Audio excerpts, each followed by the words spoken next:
የአሜሪካው ፕሬዝዳንት ዶናልድ ትራምፕ ለግብጽ አቻቸው አብዱል ፈታህ አልሲሲ የጻፉት ደብዳቤ ብዙ እያነጋገረ ነው። ከ5 ቀናት በፊት እንደ አውሮፓውያኑ አቆጣጠር ጃንዋሪ 16 ቀን 2026 በተላከው ደብዳቤ ትራምፕ ኢትዮጵያን በቀጥታ የሚመለከት አጀንዳ በሰፊው አንስተውበታል። በደብዳቤያቸው ትራምፕ አሜሪካ ከግብጽ ጋር ያላትን ወዳጅነት ትልቅ ቦታ እንደሚሰጡት እንዲሁም የግብጽ ሰላምና ደህንነት እንደሚያስጨንቃቸው በግልጽ አስፍረዋል። በመቀጠልም የአባይ ውሃ ክፍፍል ጥያቄ ለአንዴና ለመጨረሻ ጊዜ እንዲፈታ ኢትዮጵያን ከግብጽ ጋር በአሜሪካ በኩል ዳግም ለማደራደር ዝግጁ ነኝ በማለት ለግብጽ አቻቸው ገልጸዋል። በአባይ ጉዳይ የግብጽን ፍላጎት እንደሚረዱና ፍላጎቷ እንዲሳካ እንደሚደግፉም ይጠቅሳሉ። በተጨማሪም ድርድሩ የሱዳንም ሆነ የኢትዮጵያን የውሃ ፍላጎት በዘላቂነት የሚያረጋግጥ ድርድርም እንደሚሆን ተስፋ አደርጋለሁ ብለዋል። ሪፖርተርም ዶናልድ ትራምፕ በአባይ ውሃ ጉዳይ በአደራዳሪነት ብቅ ማለታቸውና መዘዙ በሚል ርዕስ ተከታዩን ዘገባ አሰናድቶላቸዋል። አብራችሁን ቆዩ።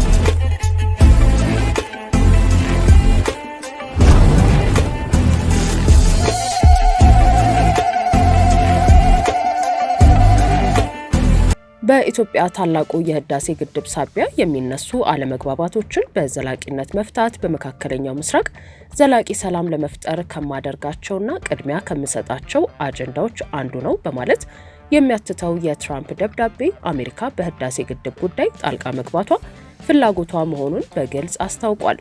ይህ የትራምፕ ደብዳቤ በመዝጊያው ላይ ግልባጭ ብሎ ለሳውዲ አረቢያው አልጋ ወራሽ መሐመድ ቢን ሳልማን፣ ለተባበሩት አረብ ኤምሬትስ ፕሬዝዳንት መሐመድ ቢን ዛይን፣ ለሱዳኑ ሉዓላዊ የሽግግር ምክር ቤት ፕሬዝዳንት ጀነራል አብዱል ፈታህ አልቡርሃን እንዲሁም ለኢፌዴሪ ፕሬዝዳንት ታዬ አጽቀሥላሴ መልእክቱ እንዲደርሳቸው ተብሎ በስም ይዘረዝራል። ደብዳቤው ኢትዮጵያን አጣብቂኝ ውስጥ ሊከቱ የሚችሉ ነጥቦችን አጭቆ የተላከ ብቻ ሳይሆን በድርድር ጥያቄ ስም አዲስ ቀጠናዊ ውጥረት ሊፈጥር የሚችል መሆኑ በሰፊው እያነጋገረ ነው።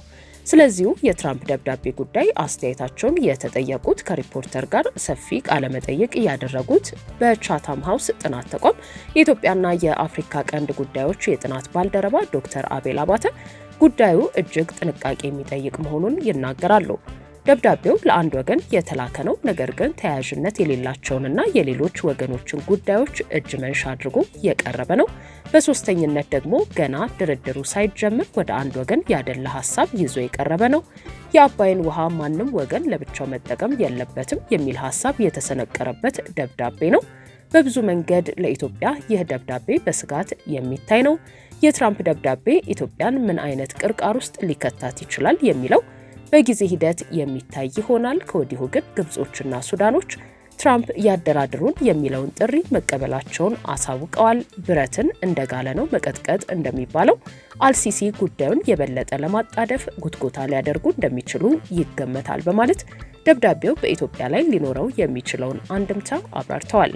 ትራምፕ በመጀመሪያ የስልጣን ዘመናቸው የታላቁ ህዳሴ ግድብ ጉዳይን ለማሸማገል የበቁት የግብጽና የኢትዮጵያ መሪዎች በሩሲያ ሶቺ ከተማ በሩሲያ አፍሪካ ጉባኤ እንደ አውሮፓውያኑ አቆጣጠር በ2019 ተገናኝተው አሜሪካና የዓለም ባንክ ባሉበት ለመደራደር ከተስማሙ በኋላ እንደነበር ይታወሳል። በጊዜው የአሜሪካ ግምጃ ቤት ወይም የገንዘብ ሚኒስትር ኃላፊና የዓለም ባንክ መሪ ባሉበት የግብጽ የኢትዮጵያና የሱዳን ውሃ ሚኒስትሮች እንዲሁም የውጭ ጉዳይ ሚኒስትሮች በተወከሉበት ተከታታይ ንግግሮች መካሄዳቸው ይታወሳል።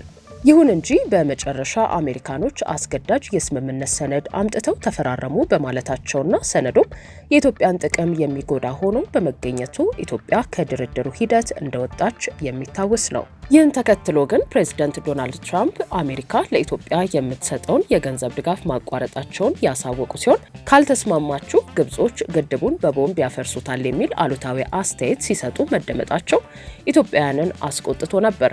ዶክተር አቤል ከትራምፕ የመጀመሪያው ዙር ስልጣን ዘመን ከተፈጠሩ አጋጣሚዎች ልምድ የምንወስድ ከሆነ በዚህ ደብዳቤ በህዳሴ ግድብ እንደ አዲስ ላደራደር ብለው ካቀረቡት ጥያቄ በጎ ነገር እናገኛለን ብዬ አላስብም።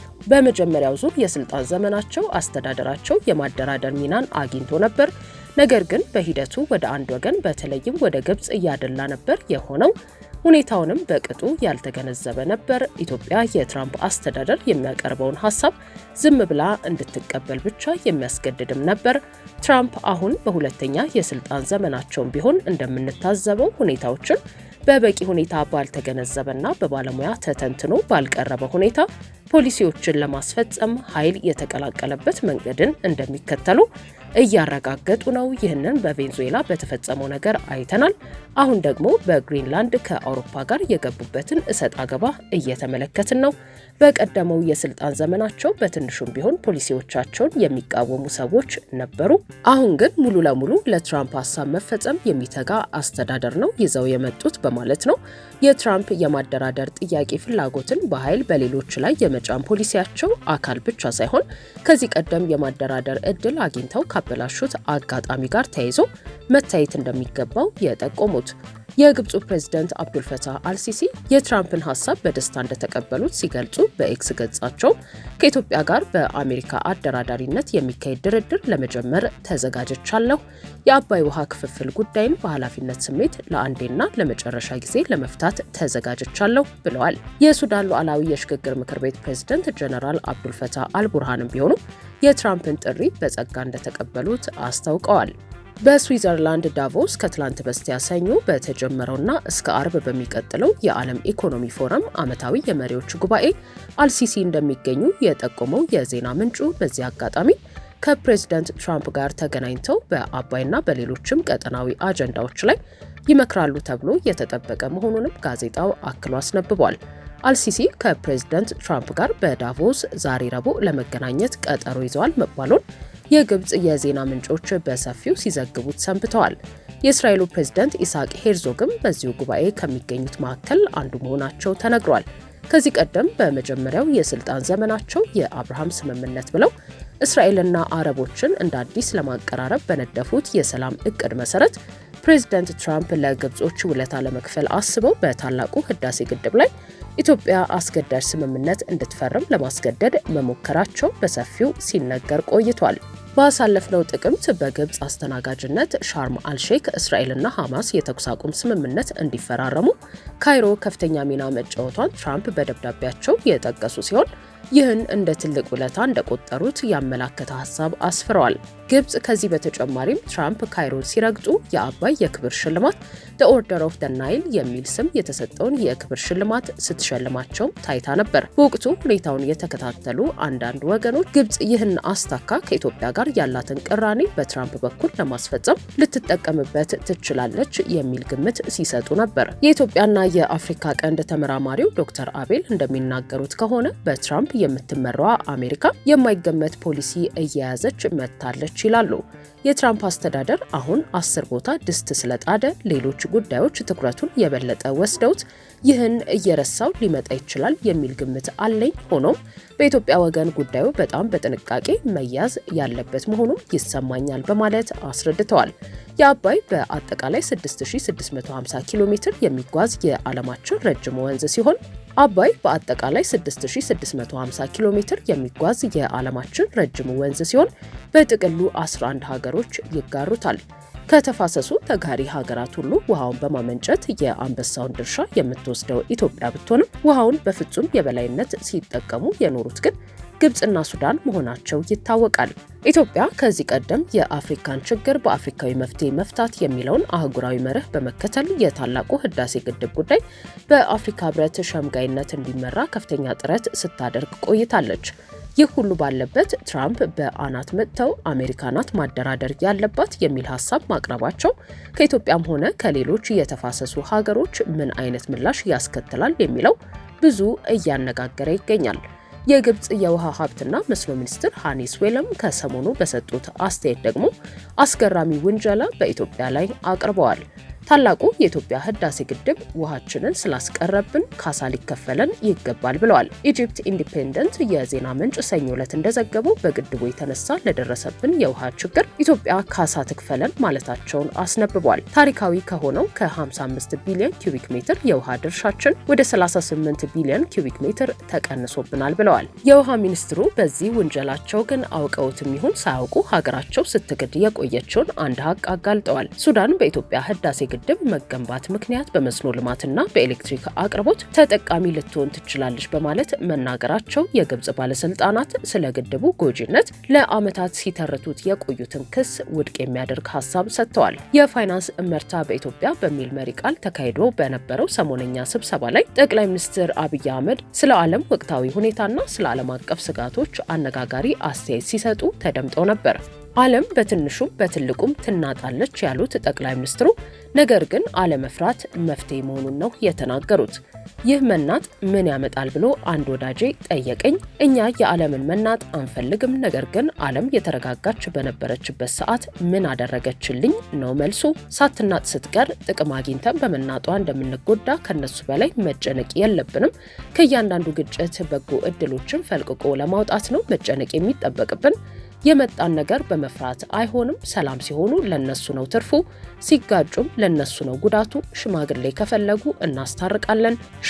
ከፈለጉ እናስታርቃለን ሲሉ ተደምጠዋል። የትራምፕ አስተዳደር በቅርብ ሰሞን በሚወስዳቸው እርምጃዎች ዓለም አቀፍ ትርምስና አለመረጋጋት መፈጠሩ ይነገራል። ከሰሞኑ በወሰደው እርምጃ ኢትዮጵያን ጨምሮ 75 የዓለም ሀገሮች ዜጎች ወደ አሜሪካ እንዳይገቡ የቪዛ አገልግሎት እገዳ ጥሏል። ቬንዙዌላን በመውረር ፕሬዝዳንት ኒኮላስ ማዱሮን አግቶ የወሰደው የትራምፕ አስተዳደር የዴንማርክ ሉዓላዊ ግዛት የሆነችውን ግሪንላንድን ካልወሰድኩ በሚል ከአውሮፓ ጋር ጭምር ፍጥጫ ውስጥ ገብቷል። ከ60 በላይ የተባበሩት መንግስታት ድርጅቶች አባልነት አሜሪካን ያስወጣው የትራምፕ አስተዳደር የራሱን የተመድን ሚና የሚተካ ስብስብ ለመፍጠር ጥረት መጀመሩም ዓለም አቀፍ ስጋት ፈጥሮ ይገኛል። ይህ ሁሉ በሚታይበት ዓለም እንደ ሳውዲ አረቢያና የተባበሩት አረብ ኤምሬትስ የመሳሰሉ ቀጠናዊ ልዕለ ኃያል ሀገሮች አዲስ ፍጥጫ ውስጥ መግባታቸው ለምስራቅ አፍሪካ ጭምር አዲስ ስጋት ሆኖ እየቀረበ ነው። ሳውዲ አረቢያ ቱርክን፣ ኳታርን፣ ፓኪስታን፣ ግብጽን፣ ሶማሊያን፣ ሱዳንና የመንን አስተባብራ በተባበሩት አረብ ኤምሬትስ እንዲሁም ከጀርባዋ አለች በምትላት እስራኤል ላይ ጫና የመፍጠር ጥረት የጀመረች ሲሆን የራሷን ወታደራዊ ህብረት ለመፍጠር እየሞከረች ነው ሲባል ሰንብቷል። ይህን በመሰለ ዓለም አቀፍ እንዲሁም ቀጠናዊ ቀውስ በሰፈነበት ወቅት ዶናልድ ትራምፕ እንደ አዲስ የታላቁ የአባይ ውሃ ጉዳይን ካልሸመገልኩ የሚል እቅድ ማቅረባቸው ኢትዮጵያን ብቻ ሳይሆን በአጠቃላይ ምስራቅ አፍሪካን ጭምር ወደ ተባባሰ ቀውስ ሊከት እንደሚችል ስጋት ፈጥሯል።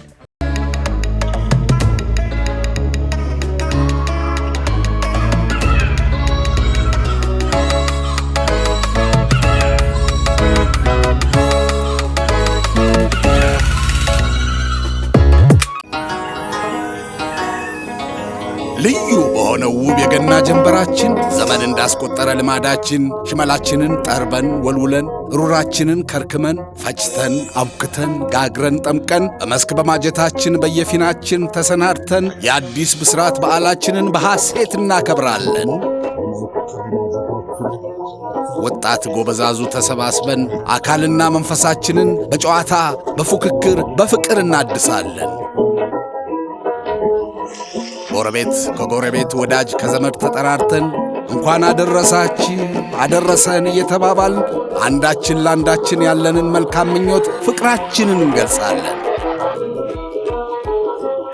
እንኳን ለብርሃነ ልደቱ አደረሳችሁ። አቢሲኒያ የሁሉም ምርጫ።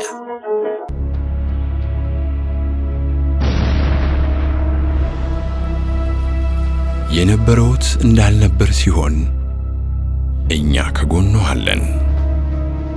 ክፉን በሩቅ ያርገው እንጂ ሕይወት ንብረቱ አደጋ ላይ ቢወድቅ ፈጥነን እንደርስልዎታለን።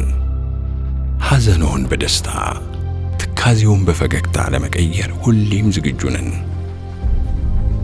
ከእኛ ጋር ሲሰሩ የጠፋው ይተካል፣ የወደመው ይገነባል፣ በሐዘን የጠየመ ፊቶ በደስታ ይበራል።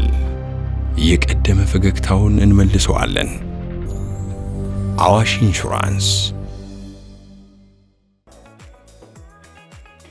እኛ ቴምሮች የምንታወቀው ቤት የት አላችሁ ሲሉን የት ይሆንሎ በማለት ነው። ታዲያ በያዝነው ሳምንት አዳዲስ ሳይቶችን ማውጣታችንን ተከትሎ የት ትገኛላችሁ ብላችሁ ለጠየቃችሁን በሙሉ ሳር ቤት ሲልክ ሮድ ሆስፒታል ፊት ለፊት፣ አዋሪ ጥይት ቤት ከቤተ መንግስቱ በስተጀርባ እንዲሁም ገላን ከገላን ኮንዶሚኒየም አጠገብ። እርስዎ የወደዱትን ይምረጡ፣ እኛ በቃላችን መሰረት እናስረክቦታለን። ቴምር ፕሮፐርቲ